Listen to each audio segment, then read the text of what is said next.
Tervetuloa Addiktiopesulan pariin. Tänään onkin tulossa ainakin minun mielestä tosi jännittävä jakso, koska mä oon saanut vieraaksi tänne Piritta Forssin. Me tullaan puhumaan ainakin hormoneista. Me tullaan puhumaan myös naisena olemisesta ja elämisestä ja myös siitä, että miten tämä kaikki linkittyy riippuvuuksiin. Sä oot tosi tervetullut tämän jakson pariin. Ja tämä jakso löytyy Spotifysta ja sä voit katsoa sieltä myös niitä aiempia jaksoja, ainakin sellainen kun nainen ja alkoholi vähän liippaa tätä jaksoa. Mutta pitemmittä puheitta mä toivotan tervetulleeksi Piritta Forsin. Olet tosi lämpimästi tervetullut. Kiitoksia paljon, Kristiina. Ihana olla sinun kanssasi täällä tänään. Kiitos, kun pääsit tulemaan. Ja mä luulen, että juttua riittää. Ja kerro vähän niille, jotka ei ehkä sua tunne entuudesta, että kuka sä oot ja miten sä oot niin tämän aiheen parissa, mistä me tullaan tänään puhumaan. No joo, mähän on tehnyt kaikenlaista tässä elämäni varrella ja mun mielestä se on just se rikkaus minun niin kuin valmentajana, koska mulla on tosi paljon erilaisia ammatteja ja koulutuksia. Mä oon life- ja business coachit, mä oon vaihdevuosivalmentaja, tulevaisuuden tutkija. Mä olen viimeiset vuodet tehnyt sellaista kuin luonnon kosmetiikkaa. Mä olin siinä yrittäjänä.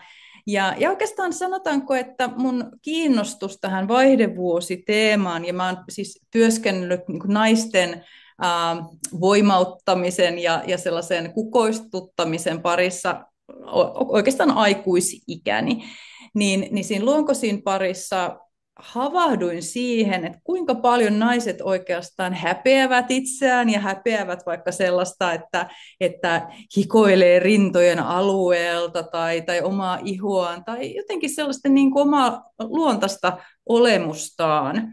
Ja sitten kun irtaanoin tosiaan siitä luonkoshommasta, niin lähdin ihan opiskelemaan tätä menopause coach-opintoa, eli myöskin itse 51-vuotiaana tässä näin, niin tämä on ollut tietysti hyvin henkilökohtainen matka myöskin, ja ei ole mullakaan mennyt ihan nappiin nämä kaikki jutut tässä vaihdevuosi iässä, niin on saanut ihan itselleni tietoa, mutta sitten ymmärsin, että tämä aihepiiri on sellainen, että tästähän löytyy ihan tosi vähän tietoa ja naiset on tosi niin kuin jotenkin kuutamolla, että eivät ymmärrä niitä omia oireitaan, eivät saa helposti apua, eivät myöskään jotenkin niin kuin ymmärrä sitä, että mitä kaikkea minä voin itse tehdä, että jotenkin tämä vaihdevuosi aika vaatii tosi paljon omaa aktiivista tekemistä sen oman hyvinvoinnin eteen,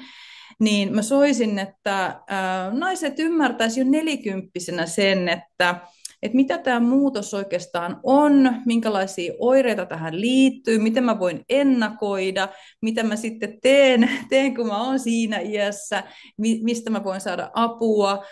Että jotenkin olisi tavallaan sille niin kuin sen asian päällä, että se homma olisi jotenkin niin kuin omissa käsissä vähän, että oman kehon reaktioitahan ei voi tietää ja että miten ne oireet tulevat ja minkälaiset ne vaihdevuodet on, mutta kyllä niitä voi niin kuin lieventää ja ennakoida omilla elintavoilla ja valinnoilla.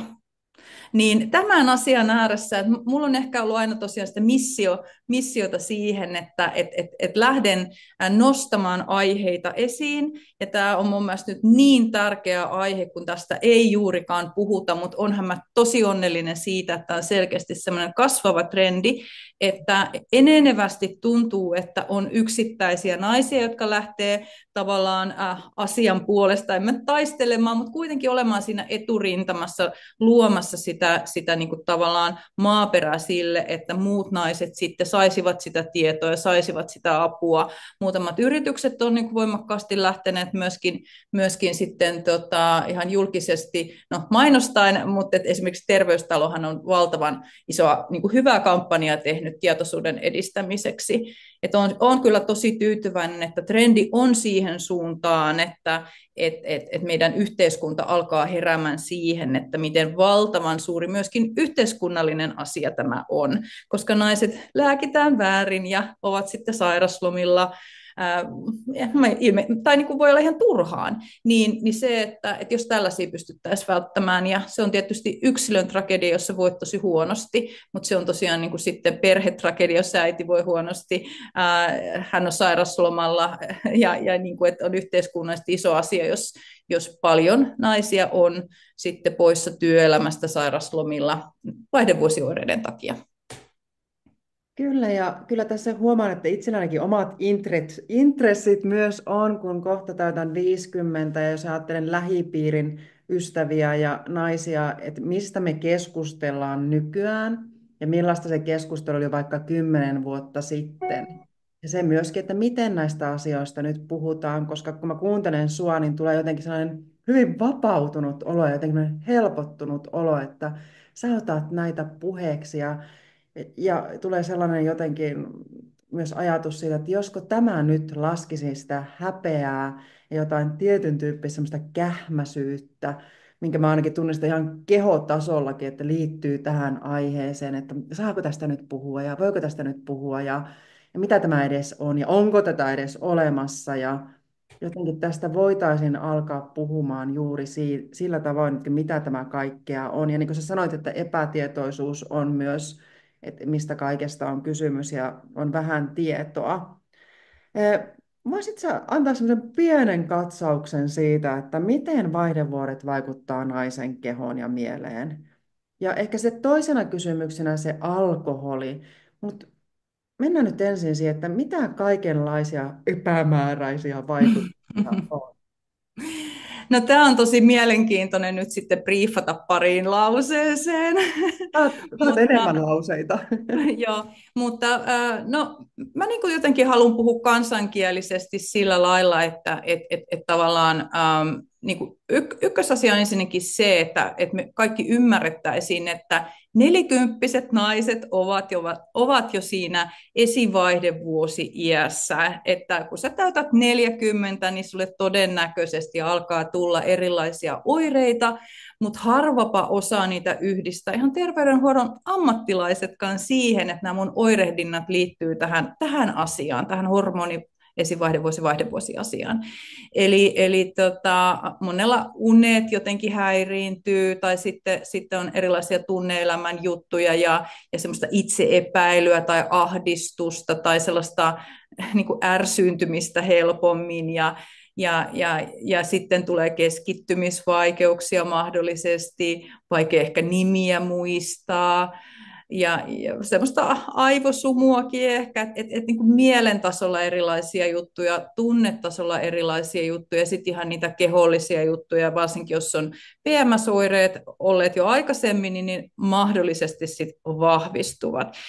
Se, että tämä esivaihdevuosi-ikähän kestää tyypillisesti ja mahdollisesti kauemminkin, mutta tyypillisesti noin 10 vuotta. Että se tavallaan se estrogeenin määrä, kun se rupeaa kehossa laskemaan, niin sehän ei ole mikään semmoinen nätti lasku, tästä vaan laskee, vaan se on niin kuin taistelu.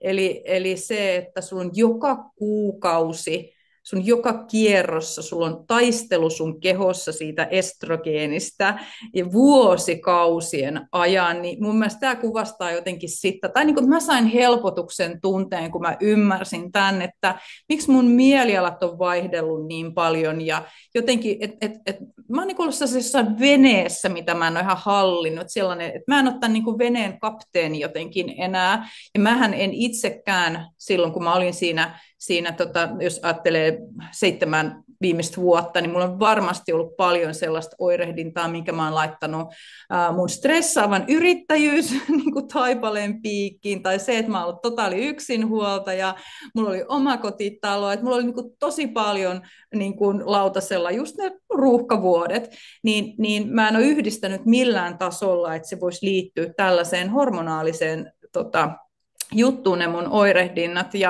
Ja no, en vieläkään tiedä, että mikä johtui mistäkin, koska mä en ollut silloin tietoinen.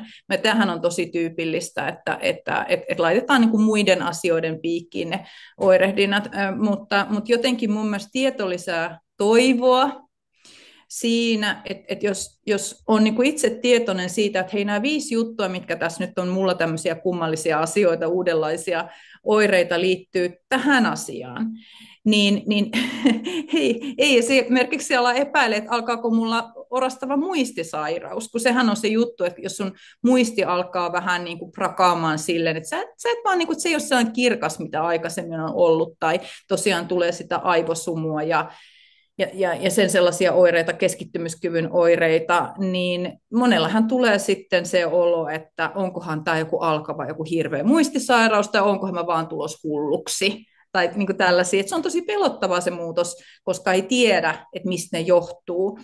Niin se, että jos sä tiedät, että voi olla tällaista oirehdintaa, ja sitten se voi tuntua rintojen arkuutena tai monenmoisena, että esimerkiksi se, että sellainen tietynlainen nivelsärky liittyy tähän juttuun ja vaikka niin kuin jäätynyt olkapää tai se, että sulla kutia korvien sisältä. Ne oireet on niin kuin hyvin moninaiset ja silleen niin kuin hassutkin ehkä. Niin se, että se esivaihdevuosi-ikä on tosi pitkä monella, ja sitten kun ne kuukautiset tosiaan loppuu, niin sitten se vaihdevuosiaika, 12 kuukautta sitten kuukautisten loppumisten ajasta, niin sehän on lopuksi aika lyhyt aika verrattuna siihen esivaihdevuosiaikaan. Ja siinä on sitten taas omat juttunsa, niin kuin, että se on jotenkin, että siihen liittyy se oma hormonaalinen perimä ja elintavat ihan valtavasti, että sehän on se tavallaan se meidän nykyajan vitsaus, se, että kun me eletään niin kuormittavassa yhteiskunnassa, semmoisessa jatkuvassa stressitilassa, niin stressihän niin kuin ehdottomasti pahentaa niitä vaihdevuosioireita, että se on niin kuin tosi surullista, että se on niin kuin tosi tärkeää, että löytäisi itselleen niitä keinoja sen stressin taltuttamiseen. Mä en nyt ihan muista sun kysymystä, kun mä taas niin kuin lähdin oikein tunteella tähän mukaan. En mäkään muista.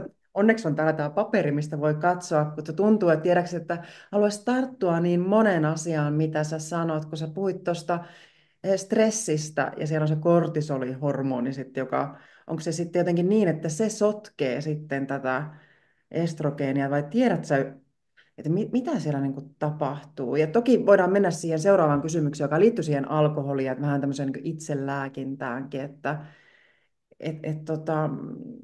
kuinka paljon se kortisolon tuotanto sitten vaikuttaa sinne estrogeeniin ja kaikkeen niihin oireiluihin?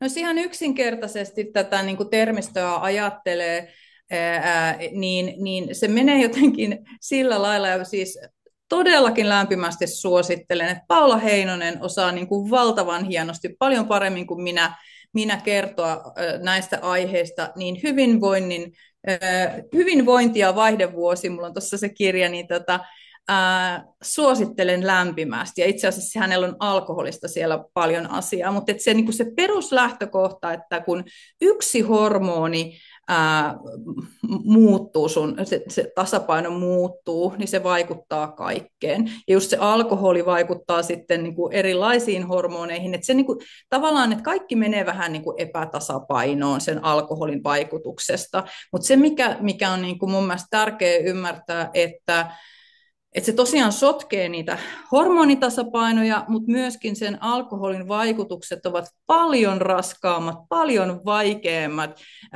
koska on tämä niinku hormonaalisen niinku epätasapainon aika. Eli se vaan nyt menee näin, että vaikka ei olisikaan niinku ihan siellä niinku sellaisessa addiktiopäässä, niin kyllä kannattaa miettiä, että sen alkoholin kulutuksen kyllä saisi minimiin. Että jos se olisi ihan se juhlajuoma niille, jotka voivat vielä niin kuin nauttia, että jos siellä ihan syvässä päässä, niin se, että kuinka paljon se alkoholi myöskin sitten vaikuttaa niihin muihin riskeihin naisen kropassa. Eli jotenkin ihan pelkästään sellainen asia, että aineenvaihdunta kun hidastuu tässä iässä, niin on ihan pelkästään se, että se alkoholi palaa siellä kehossa hitaammin. ja vaikuttaa valtavasti maksantoimintaan. Että se on niin monimutkainen se meidän hieno koneisto, että tavallaan kaikki vaikuttaa kaikkeen, ja kun se estrogeenin ja muiden hormoneiden epätasapaino vaan kiihtyy ja kiihtyy, niin sitten se vielä sotkee sitä entisestään monipuolisin huonoin tavoin. Ja se, että yhdessä lehtijutussa tosiaan sanoinkin, se oli ihan otsikkotasolle asti viety se, että moni kuitenkin tavallaan lääkitsee vähän niin kuin itselääkintäkeinona alkoholin kanssa näitä vaihdevuosioireita ja stressioireita ja näin. Ja kyllä minäkin olen kieltämättä niin tehnyt ennen kuin, ymmärsin paremmin, että se yksi viinilasi voi tuoda sen semmoisen, se ottaa terän siltä stressiltä, ja sitten kun nämä vaihdevuosioireet tai esivaihdevuosioireet voi olla todella siellä mielen tasolla aikakin kurjia, kyllä mä näen, että moni turvautuu siihen pieneen viiniin, että vaikka se sen enempää olisi, mutta sitten kuitenkin kun se viini sitten, tai mikä alkoholi olikaan, vaikeuttaa sitä unensaantia, kun se on kuitenkin se yksi perus iso ongelma tässä iässä, niin sitten se heikentää sitä, että se tavallaan kaikki vaikuttaa myöskin huonontavasti, jos lähtee sille linjalle, että lähtee itseään sen alkoholin kanssa lääkitsemään, mutta kyllä mä ajattelen, että nykyyhteiskunnassa se on se hyväksytty keino ja tavallaan vähän markkinoitu keino, että Instagramhan on täynnä esimerkiksi niitä semmoisia hauskoja, että nainen juo semmoisesta valtavasta lasista viiniä tai jotenkin, musta tuntuu, että moni pystyy samaistumaan siihen ajatukseen, että elämä on niin raskasta monin eri tavoin, niin toi viini on sitten se auttava elementti. Ja no, niin kuin paremmin vielä sinä todellakin tiedät, että miten se sitten vaikuttaa kaikin erinäisin tavoin, niin sen alkoholin ei kyllä pitäisi olla se lääke näihin oireisiin. Saammepa nähdä, mitä tulevaisuudessa tulee tapahtumaan ihan psykoterapiakentällä, kun tällä hetkellähän tämmöinen traumatietoisuus on hyvin trendikästä. Eli ihmiset tunnistaa omia vireystasojaan ja jotenkin reaktioitaan siellä kehossa, ja tämä on tosi hyvä toki. Mutta sitten, että tunnistetaanko meidän niin hormonituotantoa ja miten sitä voisi tulevaisuudessa ehkä yhdistää myös ihan psykoterapiaankin, semmoista hormonitietoisuutta.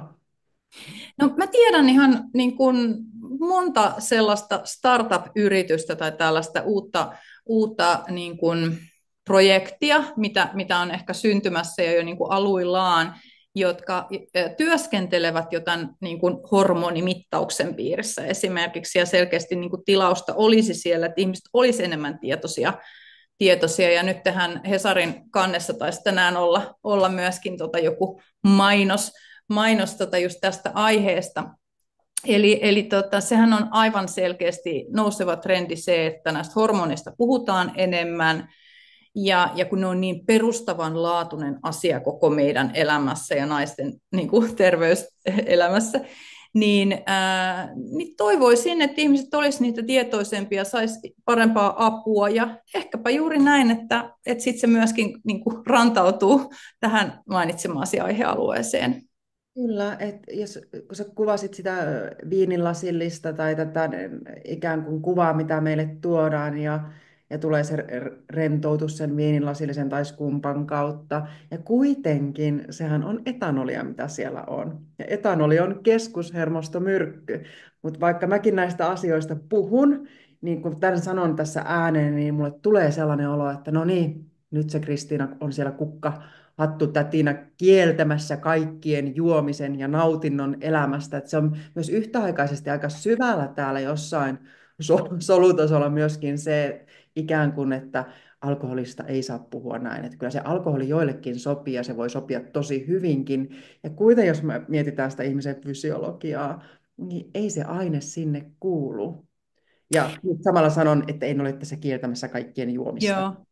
Mä ymmärrän ton, ja mäkin on tuolla mun somekanavalla, että Ruo51 TikTokissa tein joku videon tästä aiheesta, niin yllättävän paljon se sai kyllä positiivista palautetta. Sitten siellä oli muutama semmoinen tuon kaltainen mutina, mutta mun mielestä tuossa Paula Heinosen kirjassa niin kun hän kuvaa sitä asiaa todella niin kun ihanasti siinä, että vähän, että että ei olla moralisoimassa tässä mitään, ja just tämä niinku tiedollinen juttu, niin et vaan, että kaikki ymmärtäisivät. Sen jälkeen tekevät sitten omat ratkaisunsa ja valintansa, mutta ymmärtäisivät sen, että vaikka olisi ollut semmoista ihanaa skumpan ja viinin ja en tiedä siiderin täyteistä nuoruutta opiskelijavuosina tai sinne kun niin kuin katsoo menneisyyteen, ja ehkä se ei olekaan siinä kohtaa vaikuttanut niin ihmeellisen pahasti mutta se vaan on se fakta, että tässä iässä se niin kuin alkoholin niin kuin negatiiviset vaikutukset ovat voimakkaampia ja totta kai se on myrkkyä, joka sitten sotkee meidän maksantuotannon ja niin kuin monenmoista. Ja sitten se sokeri myöskin on siinä se tavallaan se myrkky. Eli jos ajatellaan sitä, että estrogeeni suojelee myöskin meiltä niin kuin hiljaiselta tulehdukselta, eli että se on hyvin pitkälti linkissä meidän vastustuskykyjärjestelmään, ja sitten myöskin, että estrogeenissa on tällaista antiinflammatorista vaikutusta, niin sitten kun se estrogeenin määrä pienenee, niin meidän kehossa herkemmin tulee sitä hiljaista tulehdusta, joka on äärimmäisen niin kuin, vaikea asia, koska se sitten taas vaikuttaa niin ratkaiseman moneen niin kuin, tavallaan siinä, että juurikin se mieliala se potentiaali sairastua niin kuin, tosi vakaviin eri sairauksiin. Ja sitten semmoinen niin kuin, se on niin kuin olennaisen iso juttu, että ymmärtäisi sen hiljaisen tulehduksen vaikutukset ja miten sitä pystyy itse vaikuttamaan juurikin sillä, että sokerit pois, kahvinjuonti minimiin, alkoholit pois, einesruuat pois, niin kuin monenlaista pois. Mutta sitten kun se tavallaan, että sä poistat ne, mitkä aiheuttaa sitä hiljaista tulehdusta, ja sitten sä saat hyvinvointia. Ja sitten kun sä oot niin kuin lähtenyt sille tielle, että sä haluat rakentaa itsellesi hyvinvoivaa elämää, hyvinvoivaa arkea, että sä voit paremmin, sulla on energiaa enemmän, ja mahdollisesti lähtenyt sitten muutama ehkä ylimääräinen niin kuin turvotuskilokin pois, ja tosiaan sä jaksat jotenkin sille, että ihan kuin valo syttyisi sinuun, että se ei ole semmoista harmaata nihkeetä, niin mistä sä oot sitten loppujen lopuksi luopunut? Ja mitä sä oot sitten oikeasti saanut, on se kysymys mun mielestä. Ja sitten kun se aikaperspektiivi vähän menee niin, että jos sä oot se 50 ja sä katsot eteenpäin, niin kyllä mä ainakin haluan elää sellaista hyvää, aktiivista, tervettä elämää. Niin kuin, että jos olet ihan 10 vuotta eteenpäin, niin mä haluan matkustaa ja näin, että ennen kuin se niin kuin tavallaan se eläkeikä ja sellainen ikääntyminen sitten alkaa, niin siihen voi ihan todella paljon itse vaikuttaa. Ja vaikka ei näin haluaisi ajatella, jos ajattelee niin, että näillä samoilla elämäntapamuutoksilla mä pystyn vaikuttamaan siihen, että nämä vaihdevuosioireet pienenee tai sitten kasvaa. Et kumman valitset ja se, että okei, näin se on. Tämä ei ole niin sun keksimää juttu eikä mun keksimää juttu, vaan näin se on. Ja sen jälkeen, kun ihminen sitten tietää nämä jutut, niin sen jälkeen hän voi valita, että lähdenkö tolle tielle vai tälle tielle. Mutta tämmöinen hyvinvointitiekin on mahdollista, ja se, että sä voit itse toimia aktiivisesti sun hyvinvoinnin eteen. Mutta se, alkoholin kulutuksen minimointi on yksi äärimmäisen tärkeä asia siinä. Että se vaan menee. Niin, ikään kuin niitä omiakin asiakkaita, joilla on kehittynyt kuitenkin sitten riippuvuus just siihen alkoholiin, tai voi olla myöskin vaikka siihen sokeriin tai joku muukin toiminnallinen riippuvuus. Mutta jos ajattelee näitä aineriippuvuuksia, että kuinka tärkeää niin kun olisi ymmärtää se, että myös se, niin kun lähtee toipumaan vaikka terapian kautta, niin myös kaikki tämä ruokavalio ja hormonit ja sellaiset asiat, miten voisi tukea sitä omaa hyvinvointia tulevaisuudessa. Ja sitten toinen pointti tuli mieleen. Mä oon joskus kuullut tällaisen sanonnan, että niin kun alkoholi niin kun miehiä ja vähän niin kuin naisettaa, voiko sanoa näin, ja sitten naisille tulee taas semmoisia niin miehisiä ominaisuuksia. Kyllä. Oletko kuullut tai havainnut tällaista, että jos me keskikäiset naisetkin me ollaan vaikka on se alkoholismisairaus, niin se alkaa kyllä myös jotenkin niin näkymään ja tulee semmoisia Juu. maskuliinisia piirteitä. Joo, se on just näin. Eli se alkoholi häiritsee niitä niin kuin tavallaan hormonin välittäjiä niin, että kehoon vapautuu liiallisesti estrogeenia ja testosteroinia. Jonka seurauksena sitten tulee näitä miehisiä piirteitä tämän alkoholin käytön seurauksena. Et voihan sen sitten, niin kuin jos haluaa niin kuin raffisti vetää johtopäätökset, että haluatko, että sinulla kasvaa parta? Juo lisää. Et kyllä, se on ihan juuri näin. Ja se just, että se alkoholi, että se vaikuttaa niin monimutkaisen monipuolisesti meidän kehossa, ja sitten se, että se varmasti monella niin kuin hetken tuntuu hyvältä, se ensimmäinen lasillinen tai joku, mutta että se on niin kuin kova hinta, minkä sä siitä maksat. Kyllä, jos ajattelee sitä, niin kun itsekin tässä on kohta 50 ja tuntuu, mä oon ollut pitkään raittina itse, niin kun siellä lähtee myös semmoinen sisäinen maailma muuttumaan, että ei vaan se, että ulkoisesti tapahtuu niitä muutoksia, mutta myöskin ikään kuin on niitä kokemuksia ja kaikkea elämässä, että miten mä nyt nämä niin kuin jäsentelen niin, että musta ei tule semmoista niin kuin, no, sellaista änkyrä akkaa ja jotenkin, että se tulevaisuus ei ole semmoinen katkera ja kipuileva niin kuin ihan psyykkisesti. Että kuinka tärkeää olisi, että jotenkin pystyisi niin kuin tunnistamaan niitä omia tunteita ja omaa elämää, jäsentelemään sitä kaikkea. Ja sitten jos siellä on jo, tai mitään jos on, vain kun on näitä hormonimuutoksia, niin mitä sä ajattelet, onko se niin mahdollista jotenkin tunnistaa niitä niin ihan niin sitä omaa niin psyykeen kautta sitä hormonitasapainon muutosta? Jos saat kiinni tästä, mitä mä yritän kysyä jotenkin, että voiko se jotenkin havainnoida ja tulla tietoiseksi siitä, että nyt musta tapahtuu joku tämmöinen hormonaalinen muutos ja mä voin olla sen kanssa ja hengittää ja Hmm. antaa sen Siis mennä. mulle tulee niin paljon ajatuksia, että Niin. munhan niin kuin ydinhomma tässä vaihdevuosivalmentajana on se, että mä haluan auttaa naisia kukoistamaan ja juurikin ottamaan sen oman homman niin sanotusti haltuun, oman voiman ja viisauden haltuun ja niin kuin antaa niitä keinoja, millä saan myöskin ne oireet haltuun, mutta jotenkin sellainen, että ei jäisi sen oirekuvauksen alle märehtimään ja ehkä niin kuin murehtimaan sitä, että mä haluan mun vanhan itsen jollain tasolla takaisin. No se ei tule tapahtumaan, se täytyy hyväksyä, että tämä on muutosprosessi, mutta mitä jos tämä olisikin semmoinen metamorfoosimuutos, eli että siitä niin kuin toukasta kasvaakin iso kaunis perhonen, eli tavallaan, että mä kannustan kaikkia niin kuin sen tyyppiseen muutokseen.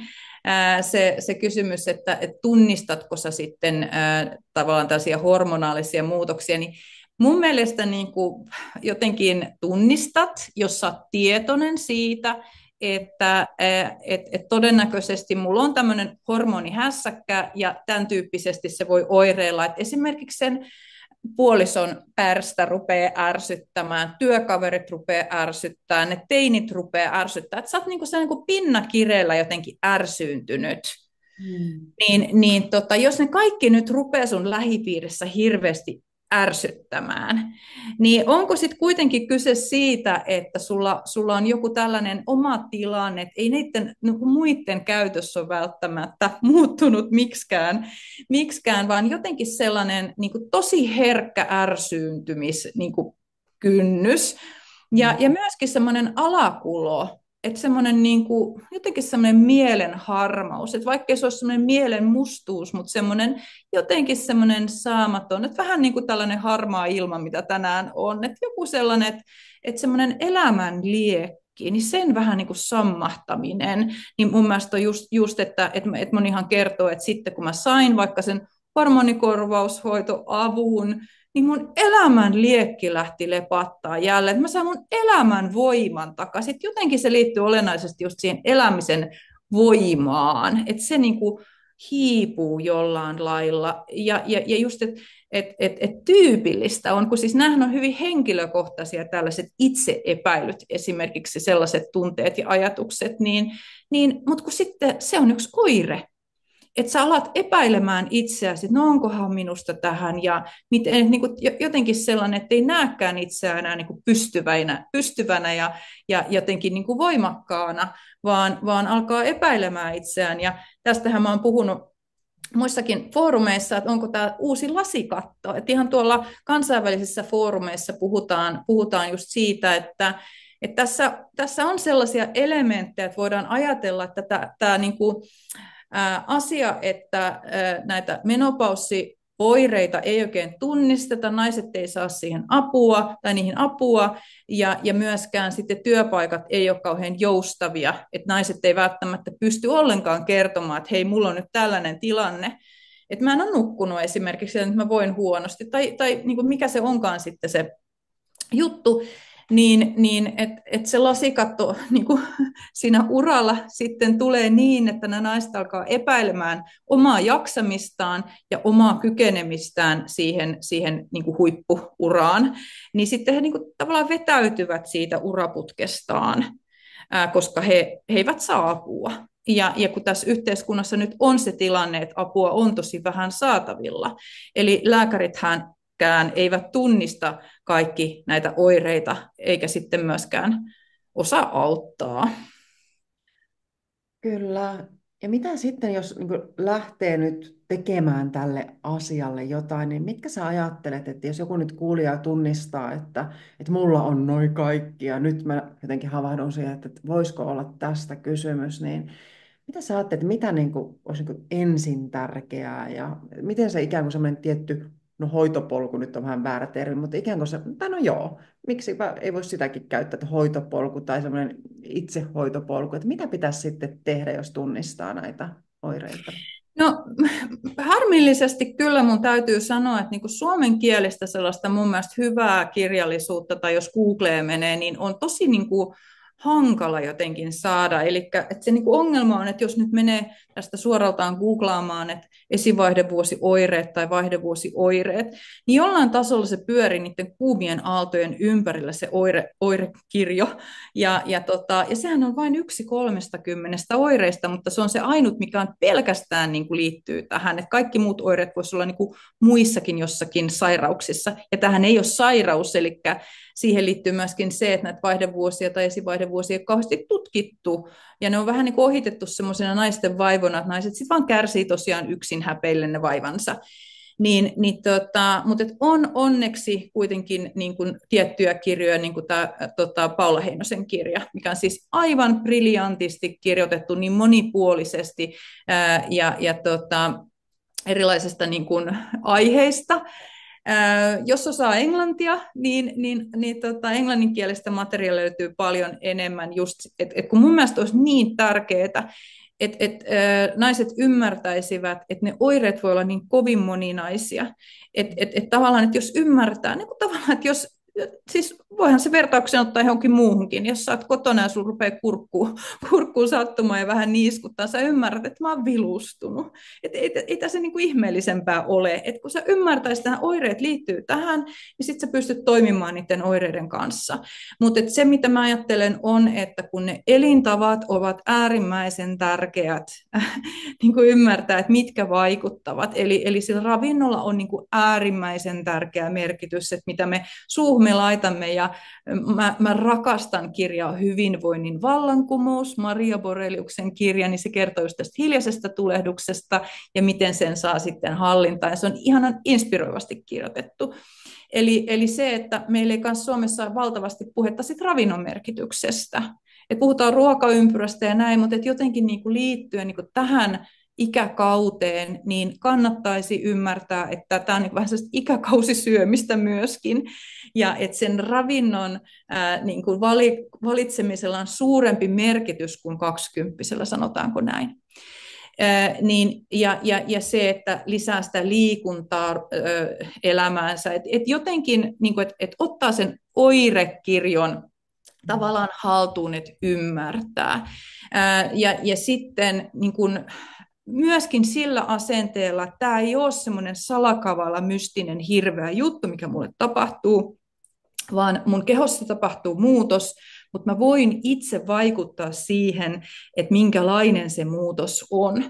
et myöskin se psyykkinen puoli, mitä tuossa kysyit, niin mä uskon valtavan paljon sen psyykkisen niin kuin, tilanteen tai psyykkisten ajatusten, tunteiden vaikutukseen se niin kuin kehollisesti myöskin, että ihminen on kokonaisuus, niin se, että jos sä niin kuin, jo pelkästään sillä ajatuksen voimalla, että mä otan tämän jutun haltuun, että sä et ole sen uhri niin sanotusti, vaan aktiivinen toimija, niin se on tosi tärkeää.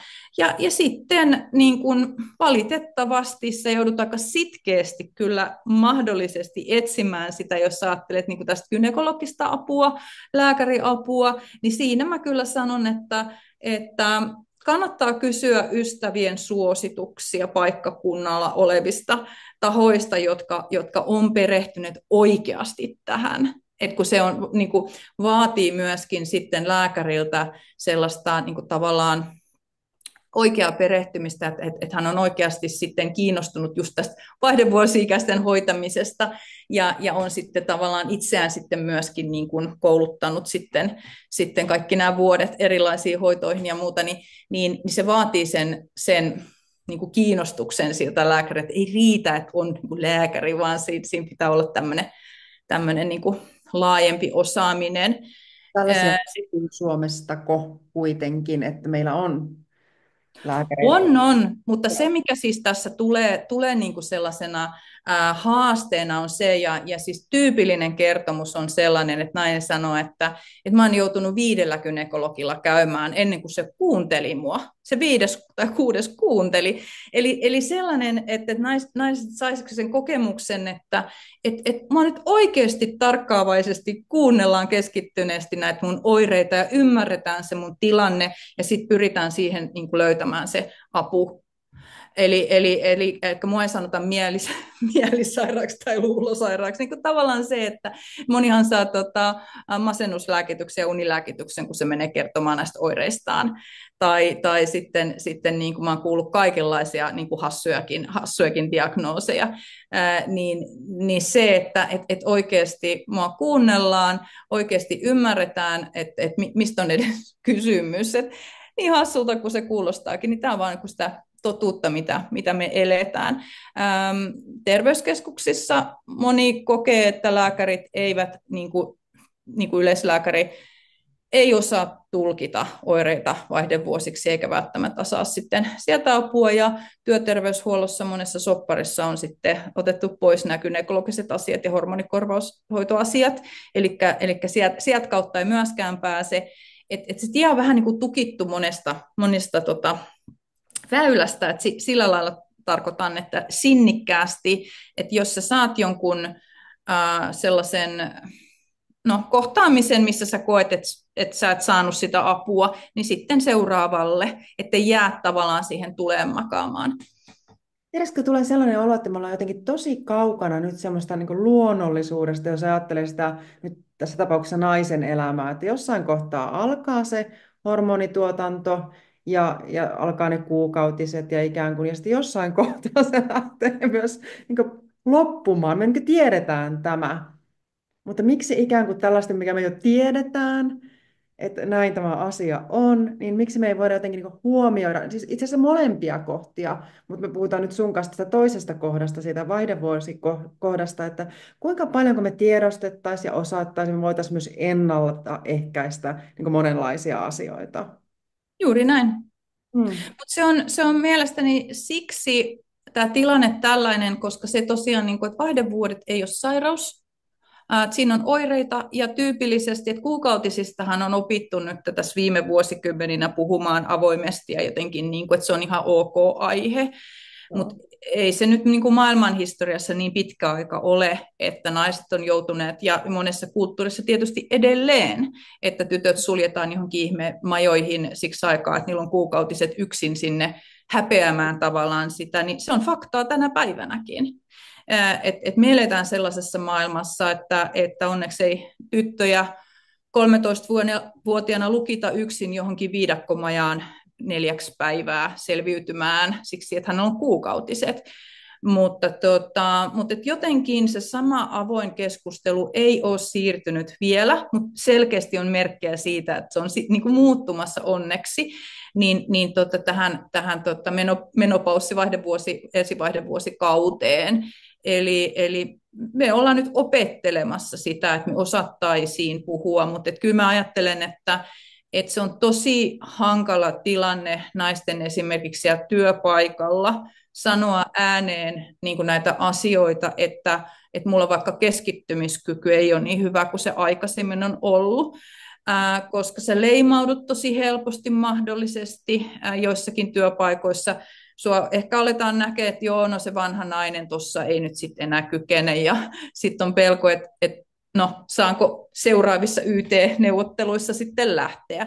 Että jotenkin, että sä niin kuin oot aika yksin niiden oireittesi kanssa, ja sitten kun se on niin kuin tavallaan kuitattu vähän niin, että ne on niitä naisten vaivoja, että jotenkin, että sitä pystytään niin helposti mitätöimään. Että kyllähän nyt just pari päivää sitten Hesarissa oli siitä aika erinomainen juttu, että nykyään ajatellaan, että kierukka niin kuin asioihin liittyy monella niin kuin valtava kipukokemus, mutta vasta nytten ajatellaan, että tätä kipukokemusta lievitetään, että nainen ei joudu pyörtymään siellä kierukan laitossa, pyörtymään.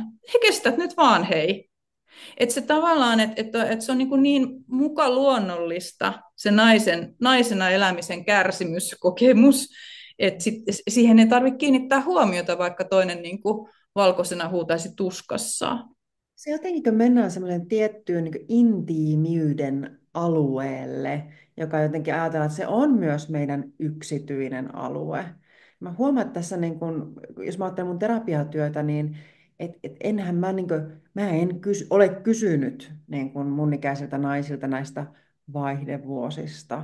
Et jopa helpompi on kysyä alkoholin käytöstä ja monenlaisesta. Mutta niin tämä asia on sellainen, jonka, jossa terapiassakin, että jonkun aikaa on pitänyt tulla tutuksi, että jollain tavalla ehkä voin tuoda tätä asiaa esille. Mä huomaan että mä niin itsessänikin, että on sellainen, että ei mulle kuulu, mitä sun intiimyydelle kuuluu. Mm, Ja myös se, että mä en huomaan, että ei ole työkaluja myöskään. Mulla on sairaanhoitajan koulutus siellä takana ja sitten tämä psykoterapeutin koulutus, niin en mä ole saanut terapiakoulutuksessa sellaisia työkaluja, että miten mä kysyn vaikka tänään tyyppisistä asioista.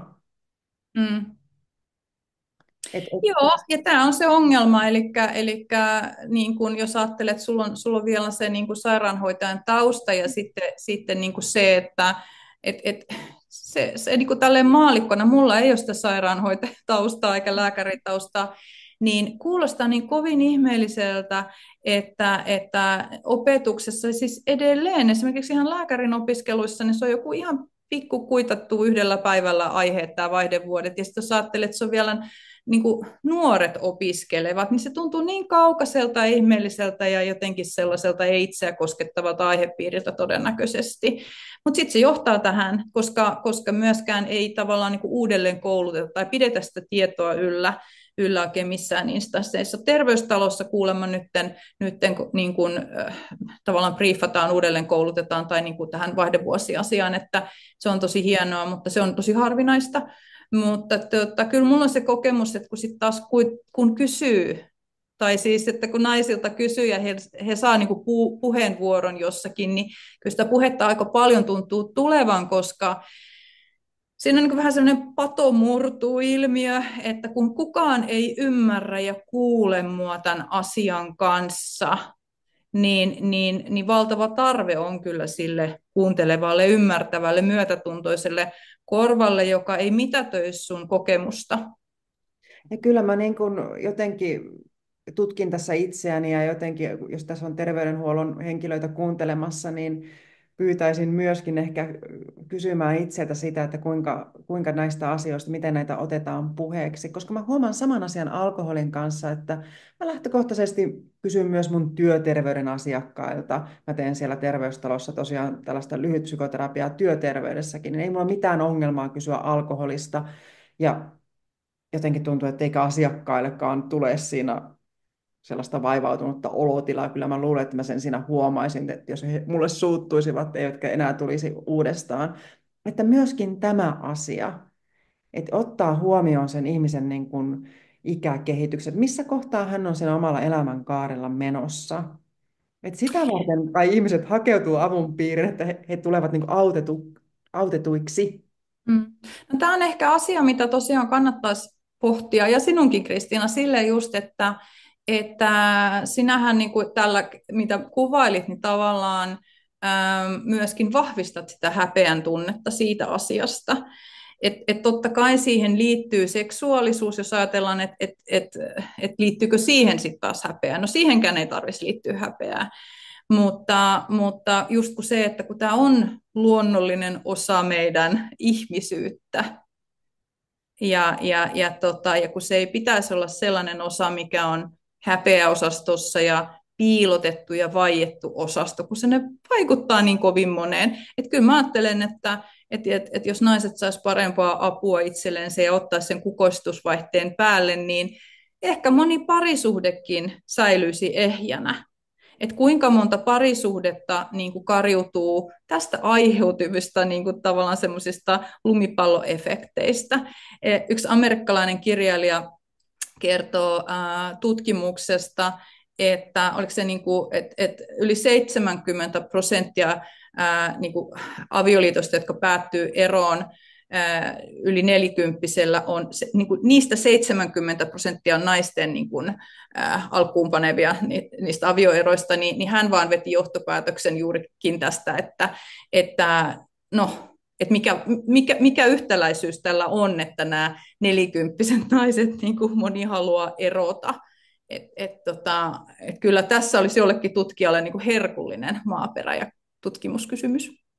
Kyllä, jos siis ajattelee mun asiakkaita, että kun on seksiriippuvaisia ja pornoriippuvaisia yhä enenevissä määrin, jos mä ajattelen 15 vuotta sitten, kun mä oon alkanut terapiatyötä tekemään, niin ei silloin ollut, olin ehkä kuullut seksi- tai pornoriippuvuus-sanan, ja jotenkin, että tällainenkin riippuvuus voi olla. Mutta tässä kohtaa niin kolmen kärjessä on nämä riippuvuudet, kun tullaan hakemaan apua. Et kuinka se niinku liittyy myös tälle samalle alueelle. Et siellähän voi olla, tämä nyt mä ymmärrän sen, että tämä hormoniasia on niinku eri asia, mutta kuitenkin, että jos siellä on hirveästi stimulaatiota siellä seksuaalisuuden osa-alueella, niin miten se vaikuttaa sitten hormonituotantoon ja niin edelleen. Tässä on valtavasti mun mielestä semmoista niinku kiinnostavaa, jota minkä huomaa, että mä en ainakaan edes tiedä. Ja Mm. No mutta tiedätkö, kun tuntuu, että ei kukaan tiedä. Eli se on just se, että näitä on tutkittu ihan tosi vähän. joo, kyllä. Eli se on niinku surullista, mutta sitten myöskin mahdollisuus joillekin, jotka haluaa lähteä näitä edistämään, että tässä olisi niinku oikeasti herkullista maaperää. Et odotan innolla Mutta sä lisää olet tutkimuksia. lähtenyt tätä edistämään tätä asiaa. Hei, kerro nyt, mitä kaikkea mitä sä teet ja tähän liittyvää? Joo, no mun tosiaan sellainen missio on niin kuin naisten auttaminen siihen kukoistukseen ja myöskin naisyrittäjien. Ja mä teen vaihdevuosivalmennusta yksilöille, sitten mulla on ryhmävalmennuksia, sitten mulla on sellainen naisten kasvuryhmä naisyrittäjille viikoittain. Nyt mä oon luonut uuden jutun tavallaan liittyen siihen, että mä oon tulevaisuuden tutkija ja näen sen, että olisi niin valtavan hienoa, että jokaisella olisi se oma tulevaisuuden visio, ja jos on yrittäjä, niin vielä sen yrityksen visio, mutta tämä niin kuin jää vähän sellaiseen paitsioon, ja varsinkin jos on pienessä yrityksessä, niin sellainen ryhmä. Ja kaikenlaista tässä nyt yritän saada. Minun on ottanut tosi paljon erilaiset tosiaan tällaiset yritykset nyt yhteyttä. Tosi hienoja projekteja on meneillään, mutta toi on se mun päivätyö, eli vaihdevuosivalmennuksia, että mullahan on etänä myöskin, mä aloitin just sellaisessa kuin Isla-terveys, eli naisten lääkäriasema etänä. mikä on ihan huikea ajatus, eli just nämä gynekologiset asiat, niin siellä on ammattilaisia, eri alojen ammattilaisia, sitten myöskin ihan tällaiset, niin että sä pystyt keskustelemaan vaikka näistä vaihdevuosioireista ja mitä niin kuin, tavallaan lääkäriapua saa, ja mä tosiaan on sitten se niin kuin henkisen puolen apu, koska mä just koen, että niin moni tarvitsisi sitä niin kuin ymmärrystä siihen omaan tilanteeseen, ja mulla on hyvin ratkaisukeskeinen tällainen ajattelumaailma, ja tosiaan sitten kun tulee sieltä tulevaisuuden tutkimuksen piiristä vielä, niin mä ajattelen, että olisi ihanaa, jos jokaisella olisi semmoinen voimavuosivisio, eli niistä vaihdevuosista tulisikin sellainen voimavuosia, ja semmoinen niin kuin innostava tulevaisuuden näky. Eli ei se, että tässä nyt ajaudutaan semmoiseen negatiiviseen luiskaan kaikkien näiden oireiden kanssa, vaan voi vitsit sentään, että mä otan tämän homman nyt haltuun ja elän sitä elämäni parasta aikaa, että olisiko sekin mahdollista. Ja sitä mä niin kuin usein mietin, että mitä me naiset niin kuin odotetaan, keneltä me pyydetään sitä lupaa siihen kukoistamiseen ja näkyväksi tulemiseen, että jos ei sitä nyt tee ja tässä iässä, niin milloin sitten? Ei kannata odottaa liian pitkään. Mä laitan tuohon jakson esittelyyn näitä linkkejä, mistä sut löytää. Ja yhdessä palvelut on yksi linkki kanssa. Joo. Mulla nettisivut on rakenteilla pirittafors.fi, mutta Hei. ihan pian nekin on. Ja sitten mä oon siellä TikTokissa ja somessa, että se on ollut hauska matka, se TikTok-matka, eli @rouva51, että se on hieno foorumi, ihmiset avautuu siellä tosi paljon ja siellä voi niinku hassutella myöskin, koska eihän tämä nyt niin haudanvakavaa ole tämä elämä, niin sinne vaan. Kyllä. Että kaikki vaan Piritan puoleen käännytte, jotka niin tunnistatte, niin sieltä löytyy erilaisia palveluja. Ja mä kuulin, että sieltä on tämmöinen lasikatot rikkipalvelu myös meille yrittäjille. No sepä, että, että mä uskon jotenkin, että erityisesti vielä sit ne yrittäjät, asiantuntijat, johtotehtävissä olevat naiset ja vielä enemmän yksin, koska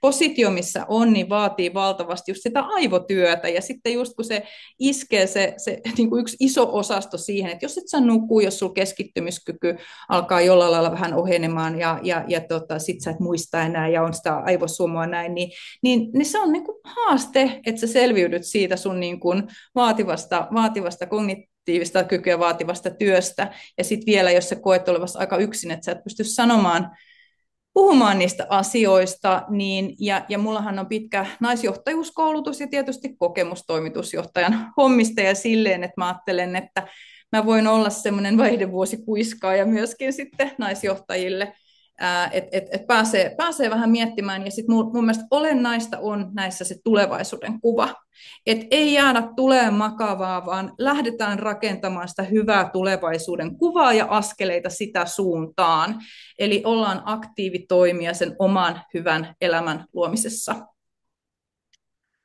Kiitos, Piritta. Onko vielä jotain, jota sä haluat sanoa? Joku, joka jotenkin kiteyttäisi jopa tämän? Hmm. No mun mielestä se, että jotenkin, että aina on toivoa paremmasta, mutta et myöskin, että siihen pystyy itse vaikuttamaan sen hyvän luomiseen. Kiitos ihan valtavasti.